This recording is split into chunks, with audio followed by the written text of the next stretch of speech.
How to do a TRX suspension trainer decline push-up, a challenging upper body and core exercise. 1. Anchor point. Secure the TRX to an overhead anchor point, door or ceiling. 2. Adjust straps. Set the handles about mid-calf length. The feet in straps. Kneel down, facing away from the anchor. Place both feet into the TRX foot cradles, toes down. 4. Position. Walk your hands forward into a high plank position. Arms straight. Shoulders over wrists, legs extended behind, body in a straight line. Execution. From lower down. Bend your elbows and lower your chest toward the floor.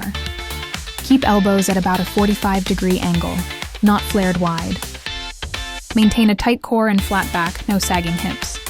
2. Push up. Press through your palms and straighten. Your arms to return to the starting plank position. Form tips. Keep your body in a straight line from head to heels. Don't let hips drop or pike. Engage your core to stabilize. This is key since your feet are suspended. Control the movement on both the lowering and lifting phases. Please check my next video.